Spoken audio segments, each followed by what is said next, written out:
Aussi est-il opportun de rappeler que le défi des autorités en ce temps était de résorber le déficit en officiers au vu du faible nombre de places attribuées par nos partenaires comparativement aux besoins des forces armées.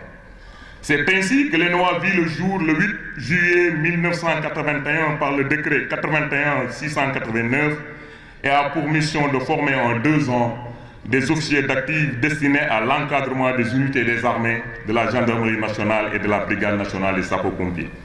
La création de cet établissement fut un tournant décisif dans l'évolution de notre outil de défense. À ce propos, le général Idrissa Fall, SEMGA de l'époque, disait, je le cite, « L'école nationale des officiers d'actifs est notre espoir. Elle sera, pour les générations futures, un établissement exemplaire à tout point de vue, formation, éducation, sens du civisme. » Fin de citation. Depuis lors, l'ENOA connaîtra quelques mutations. En effet, 2 ans après son ouverture, l'école a vu l'arrivée des premiers stagiaires provenant des pays partenaires africains. En 1998, avec le soutien de la France, l'établissement est devenu une école nationale à vocation régionale. Ce statut d'ENVR prendra fin en 2008.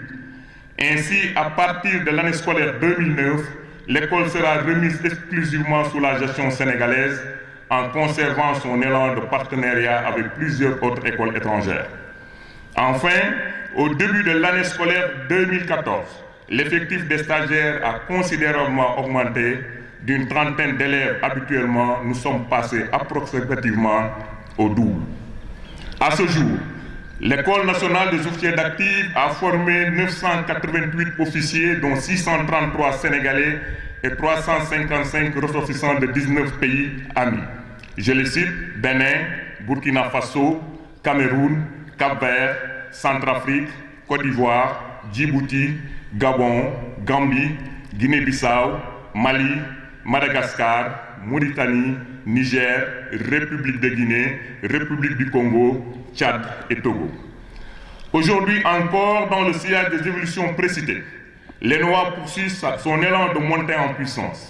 À cet effet, le commandement a mis en place des moyens considérables dans l'optique d'accroître la capacité d'accueil de l'établissement et d'améliorer l'environnement des stagiaires dans le souci d'une meilleure prise en compte des besoins actuels des forces armées, tant au niveau des effectifs que dans la qualité du personnel formé. C'est ainsi qu'un gigantesque projet de construction d'infrastructures modernes a été lancé au début de l'année 2019. Cette transformation s'effectuera en 2 phases. La première phase, qui vient de se terminer, fait l'objet de la cérémonie d'inauguration qui nous réunit ce matin.